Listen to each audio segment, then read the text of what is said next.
আসসালামু আলাইকুম, আমি নুরবানু নূর। সবাইকে আন্তরিক শুভেচ্ছা জানিয়ে শুরু করছি জেডএস টেলিভিশনের আজকের সংবাদ। ঘর থেকে বের হলেই কাদা পথ, আর এই কাদা পথ চলাচলের জনদুর্ভোগে জনজীবন অতিষ্ঠ হয়ে পড়েছে রংপুরের বদরগঞ্জ উপজেলার গোপালপুর ইউনিয়নের শিবপুর মণ্ডলের স্কুল মোড় হতে মানিক ডাক্তারের বাড়ি পর্যন্ত এলাকার বাসিন্দারা। শতাধিক পরিবারের একমাত্র চলাচলের পথ কাদা ও খালে খন্দে ভরা এই রাস্তাটি। স্থানীয় প্রশাসন সহ সংশ্লিষ্ট কর্তৃপক্ষ দৃষ্টি না দেয় জনভোগান্তি দূত এই রাস্তাটি এলাকার জনসাধারণের। রাস্তার অবস্থা তো করুণ অবস্থা, এই যে যাওয়া যাচ্ছে না। এখন এই যে নামিয়া এখন একাই যাওয়া লাগবে। কাদো রাস্তা ভাই খুব জাম, মানে মরণ কাদো রাস্তা, কোনো গাড়ি ঘোড়া চলাচল করা খুব মুসিবত। মানুষ যাওয়াই যায় না, নামাজ পড়াও খাইছে মানুষ যাইতে পারে না। শ্যামপুরে হাটখোলা দিয়ে ঘুরে নিয়ে যাচ্ছি ধানে গাড়ি, এই ঠেকার ধান মনে হয় এই রাস্তার এরকম অবস্থা দেখি। তাজুল ইসলাম, রাস্তার অবস্থা করুন ভাই, মানুষ চলাচলের মানে অযোগ্য হয়ে গেছে।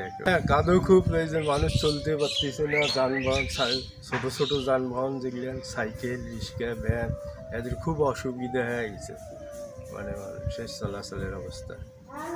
ভাই আপনার নাম কি? হুজ্জাতুল ইসলাম।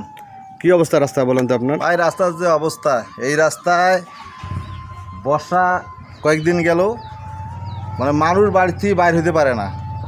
এখানে বয়স্ক লোকরা মসজিদ যাইতে পারে না। ছোট বাচ্চা বা একটা রুগী যদি হয়, এটা নিয়ে যাওয়ার কোনো বুদ্ধি নাই। এখান থেকে আমাদের স্কুলের মসজিদের কাছ থেকে শুরু করি, এই সৈমুদ্দি ডাক্তারের বাড়ি থেকে মানিক ডাক্তারের বাড়ি হয়ে বসন্তপুর ঢুকছে রাস্তাটা। কাদার কারণে এখানকার লোকজন মানে যাইতে পারতেছে না, এদিক সেদিক যাওয়া মুশকিল। মানুষ নামাজ পড়া, হাট বাজার করা, মানে আসলে আজকে তো আপনি শুনলেন এই মোটরসাইকেলে মহিলাটা গেল, ছেলেটা গেল, পড়ে গেছিলো রাস্তায়। কালকে আমার গাড়ি ছোটো ভাই ফেলে দিয়ে সে গাড়ি পড়ে গেছিলো রাস্তার, গাড়ি ভাঙি ফেলাইছে। এই ব্যাপারে আমি ইউনিয়ন চেয়ারম্যানের সঙ্গে কথা বলছিলাম, উনি হ্যাঁ কিছু বলে নাই। মেম্বারকে গত বছর বলছি, তার আগের বছর বলছি। আসলে এমন একটা আমরা পরিস্থিতির মধ্যে আছি, মেম্বার বলেন চেয়ারম্যান বলেন, মানে আমরা অবহেলিত অবস্থায় পড়ে গেছি। এই রাস্তাটার মনে হচ্ছে যেন কোনো বাপ মা নাই। এই রাস্তায় এই মুহূর্তে যে একটা লোকের কোনো অসুস্থ হয়, এই মেডিকেল নিয়ে যেতে পারবে না, লোকটা মারা যাবে এই রাস্তার কারণে। সে একটা ধান খেয়ে ধান কাটার পরে শ্যামপুর বাজার দিয়ে ঘুরে নিয়ে আসছে ধানটাই পাশের বাড়িতে। এই রাস্তার পানি নিষ্কাশনের ব্যবস্থা সহ, ড্রেনেজ ব্যবস্থা সহ রাস্তাটা যাতে সংস্কার করা হয়।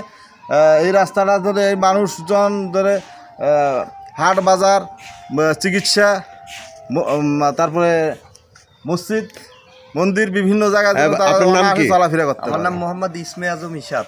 কি অবস্থা রাস্তা বলেন তো? এই রাস্তার খুবই বাজে অবস্থা এবং আমরা খুবই দুর্ভোগে এখানে দিন কাটাচ্ছি। কারণ এই বৃষ্টি শুরু হয়ে গেছে থেকে এই রাস্তায় কোনো যানবাহন চলাচল এভাবে করতে পারতেছে না। শুধু ধান নিয়ে যাওয়ার মতো অবস্থাও পর্যন্ত এই রাস্তায় নাই। এই রাস্তার এই পাশে পুরা সবাইরে জমি আছে, বিশাল একটা পাথার, যেখান থেকে কৃষকেরা ধান সরবরাহ করবে, এই অবস্থা পর্যন্ত এই রাস্তায় নাই। Desk ZS television.